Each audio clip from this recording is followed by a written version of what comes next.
جس میدان میں رسول اللہ صلی اللہ علیہ وسلم نے غزوہ احد سے متعلق جہاد فرمایا تھا۔ مسلمانوں کی تعداد کے بارے میں آپ نے سنا، شروع میں تو 1000 تھی، ان میں 300 منافقین تھے جو یہاں آنے کے بعد پھر وہ واپس چلے گئے، تو مسلمانوں کے پاس جو تعداد بچی تھی وہ 700 تھی۔ اب مشرکین کی جو تعداد تھی وہ تقریباً 3000 کے آس پاس تھی۔ اللہ کے نبی صلی اللہ علیہ وسلم نے اپنی تعداد سب دیکھتے ہوئے جماعت کی جو ترتیب بنائی تھی وہ اس طرح سے تھی کہ یہاں اس پہاڑی پر 50 تیر اندازوں کو زبردست اللہ کے نبی نے کھڑا فرمایا تھا، باقی مسلمانوں کا جو لشکر تھا وہ اوپر تھا۔ اب اس کے بعد جب جنگ شروع ہوئی تو نبی علیہ السلام کی منصوبہ بندی کے نتیجے میں وہ اتنی شاندار تھی کہ مختصر سی جماعت ہونے کے باوجود کافروں کی اس بہت بڑی تعداد کو اپنے گھیرے میں لے لیا۔ اب وہ جب مسلمانوں کی جانب سے تیروں کی بھوچار ہو رہی تھی تو کافروں کے قدم زمین پر ٹک نہیں سکے، کافر جو ہے بھاگنا شروع ہوئے، تو زخمی ہونے لگے، گرنے لگے، بھاگنے لگے۔ تو جب کافر بھاگنے لگے تو مسلمانوں کی ایک جماعت یہ سمجھی کہ اب جنگ ختم ہو گئی، فیصلہ مسلمانوں کے حق میں آ گیا، اب وہ لوگ تو جگہ چھوڑ کے بھاگ رہے۔ تو پہلے جو جنگیں ہوتی تھی، اب ان جنگ میں جو شکست کھانے والا ہوتا تھا، ہارنے والا، اس کا پیچھا کیا جاتا تھا اور اس کو قبضے میں لیا جاتا، غلام یا باندی بنانے کے لیے، مرد ہوتا تو غلام، عورتیں ہوتے تو باندی، ان کے پاس جو بھی مال و اسباب ہوتا وہ سب جیتنے والے لے لیتے، یہی طریقہ تھا۔ تو اب حضرات صحابہ ان کا ساز و سامان لینے، ان کا پیچھا کرنے کے لیے اترے۔ اللہ کے نبی یہاں پر جو 50 لوگوں کو کھڑا کرے تھے، اس شرط کے ساتھ تھی کسی صورت میں یہ جگہ چھوڑنا نہیں، چاہے کچھ بھی نتیجہ ہو۔ اللہ کے نبی نے یہ کہہ کر ان کو کھڑا کیا تھا، لیکن جب وہ مشرکین بھاگنے لگے، باقی مسلمان ان کا پیچھا کرنے لگے، یہ جو 50 لوگ تھے ان کو تھوڑی سی غلطی ہو گئی، غلط فہمی یہ تھی کہ اللہ کے نبی صلی اللہ علیہ وسلم نے کہا تھا کہ بھائی یہ جگہ چھوڑنا نہیں، یہ تو جنگ کی وجہ سے تھی، اب تو جنگ ختم ہو گئی اور کافر بھاگ رہے ہیں اور باقی مسلمان ان کا پیچھا کر رہے ہیں، ہم بھی ان کی مدد کریں گے، چلو۔ تو کچھ مسلمان جو تھے، انہوں نے جو ذمہ دار تھے، انہوں نے سختی سے کہا تھا باقی صحابہ کو، دیکھو اللہ کے نبی نے جگہ چھوڑنے سے منع فرمایا۔ تو وہ باقی صحابہ بھی جو ہے وہ ذمہ دار صحابی کو بولے، دیکھو بات صحیح ہے، اللہ کے نبی کی بات سر آنکھوں پر، اب تو جنگی ختم ہو گئی۔ تو پھر اس کے بعد وہ لوگ وہاں سے ہٹ گئے اور پیچھے گئے۔ حضرت خالد ابن ولید اس وقت تک ابھی اسلام میں داخل نہیں ہوئے تھے۔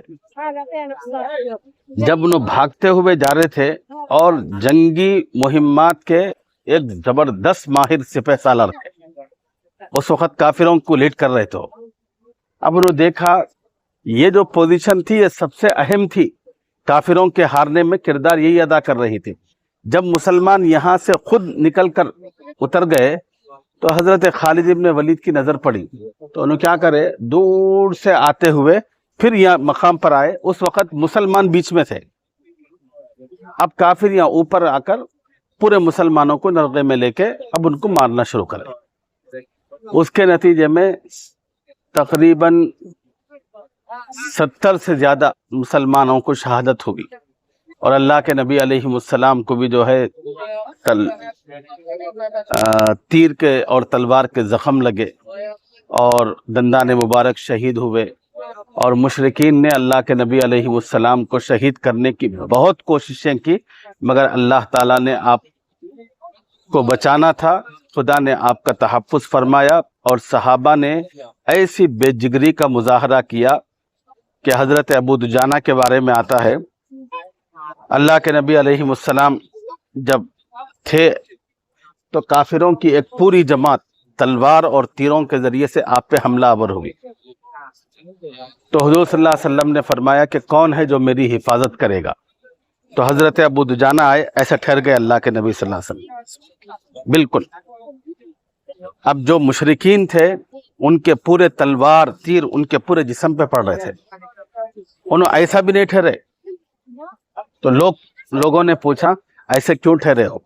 انہوں نے کہا کہ میں اللہ کے رسول کو اپنی پیٹھ دکھاؤں، یہ بے ادبی مجھ سے نہیں ہو سکتی، اور اپنی جان جب تک تھی انہوں نے نبی علیہ السلام کا تحفظ کیا۔ یہی وہ جنگ تھی جب اس کے بعد پھر ایک موقع پر پھر دشمنوں کی یلغار ہوئی، تو نبی علیہ السلام کی طرف سے کہا گیا کہ کون ہے آپ کا تحفظ کرے گا؟ حضرت ابو طلحہ انصاری رضی اللہ عنہ وہ آگے بڑھے، اور نبی علیہ السلام کی طرف تیر آ رہے تھے، اپنے ہاتھ پہ روک رہے تھے تیروں، اور 20 سے زائد تیروں کو انہوں نے اپنے ہاتھ پہ روکا، اس کی وجہ سے ان کا پورا ہاتھ شل ہو گیا۔ تو اتنی زبردست جانثاری کا حضرات صحابہ کرام نے اس جنگ کے اندر مظاہرہ کیا، اور یہی وہ جنگ تھی کہ اس میں کافروں کی جانب سے حضور صلی اللہ علیہ وسلم کی شہادت کی خبر بھی اڑائی گئی، اور جو ہی آپ کی شہادت کی خبر اڑی صحابہ کے اوسان خطا ہو گئے۔ صحابہ بولے بھائی یہ اسلام، یہ لڑائی، یہ جتنا بھی کفر کے ساتھ جو بھی تھا یہ حضور صلی اللہ علیہ وسلم کی وجہ سے تھا، اب حضور صلی اللہ علیہ وسلم ہی نہیں رہے تو پھر اب یہ سب کیا لڑائی؟ اور صحابہ کے اوسان خطا ہو گئے۔ اب مشرکین جو ہے تاک کے صحابہ کو مارنے لگے، یہ جھوٹی افواہ پھیلا کر۔ پھر حضور صلی اللہ علیہ وسلم کو حالات کی سنگینی کا اندازہ ہوا، تو حضور صلی اللہ علیہ وسلم نے پھر صحابہ کے ذریعے سے آواز لگائی اللہ کے نبی بخیر و عافیت ہے۔ لیکن یہ خبر بہت پہلے یہاں سے ہوتے ہوتے مدینے تک پہنچ گئی تھی۔ مدینے میں جو ہی معلوم ہوا کہ اللہ کے نبی کی شہادت ہوئی، جہاں عورتیں، بچے، بوڑھیاں تھے، وہاں ایک کوہرام برپا ہو گیا۔ انہی میں سے ایک بوڑھی خاتون کا واقعہ ہے، بس اسی کو سنا کر اپنی بات ختم کرتا ہوں۔ جس کا شوہر، جس کے 2 بیٹے، جس کا بھائی اس غزوے میں تھے، جب اس بوڑھی خاتون نے سنا کہ میرے نبی دنیا سے گزر چکے ہیں، شہادت ہو گئی، بے تابانہ 80 برس کی عمر کی عورت نکل کے آئی مدینے سے دوڑتے ہوئے۔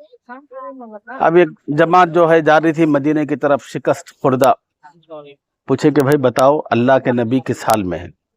انہوں بولے اللہ کے نبی ٹھیک ہے، مگر تمہارے شوہر شہید ہو گئے۔ اگر آج کی عورت ہوتی میری بیوی تو کیا کرتی بولیے؟ ان لوگوں کی نبی علیہ السلام پر فداکاری کا حال دیکھیے۔ اس نے کہا انا للہ و انا الیہ راجعون، آگے بڑھی، رو لیتے، چیخ لیتے، پلاتے ہوئے نہیں ٹھہری۔ پھر آگے گئی، آئی تو پھر ایک صحابہ کی جماعت سے ملاقات ہوئی، پوچھی کہ بھائی اللہ کے نبی کا کیا حال ہے؟ انہوں نے کہا اللہ کے نبی تو ٹھیک ہیں، مگر تمہارا بیٹا شہید ہو گیا۔ اس نے کہا انا للہ و انا الیہ راجعون۔ پھر آگے آئی، پھر ایک اور صحابہ کی ایک جماعت سے ملاقات ہوئی، ان سے پوچھا کہ بھائی ماں یہ بتاؤ اللہ کے نبی کیسے؟ انہوں نے کہا کہ اللہ کے نبی ٹھیک ہے، تمہارے ایک اور بھائی شہید ہو گئے۔ اس نے پھر انا للہ پڑھی، پھر آگے بڑھی، اور یہاں تک کہ احد کے پاس آئی، اور پھر صحابہ سے پوچھا کہ اللہ کے نبی کا کیا حال ہے؟ تو انہوں نے کہا کہ تمہارا اللہ کے نبی تو خیریت سے ہیں، مگر تمہارا ایک بیٹا شہید ہو گیا۔ اس نے کہا کہ پہلے یہ بتاؤ اللہ کے نبی ہے کہاں؟ تو اس وقت اللہ کے نبی کے بارے میں بتایا گیا کہ آپ پہاڑوں پر تھے، اور تیر جو ہے زخم آپ کو لگ چکے تھے، اور آپ کے دندان مبارک لوہے کی کڑیاں جو جنگ کے اندر ٹوپی پہنی جاتی ہے، اس کی کڑیاں آپ کے سر مبارک میں دھس گئی تھی، اس کی وجہ سے خون تھا نبی علیہ السلام کے پورے جسم پر، چہرے پر۔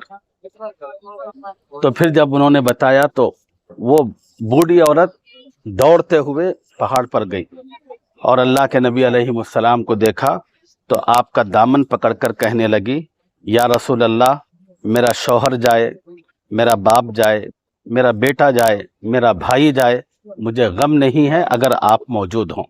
یا رسول اللہ، اگر آپ نہ ہوں، سب کچھ ہو میرے پاس، تو مجھے کچھ بھی اچھا نہیں لگے گا۔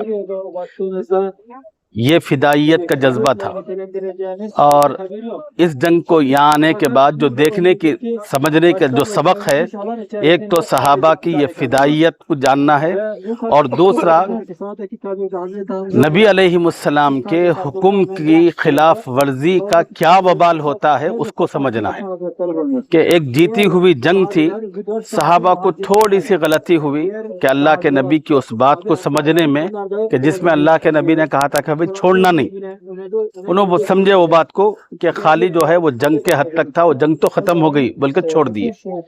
تو اس لیے اس جگہ سے دو پیغام، ایک صحابہ کی فدائیت تاکہ ہمیں بھی اللہ کے نبی پر اسی طرح کی فدائیت کا مظاہرہ کرنا، اگلی زندگی میں کبھی بھی مشکل آئے نہ ہمیں اپنی جان کی پرواہ کرنا، نہ بیوی بچوں کی، سب شہید ہوتے ہیں تو ہو جائیں، اللہ کے نبی کا یہ حق ہے ایک امتی پر۔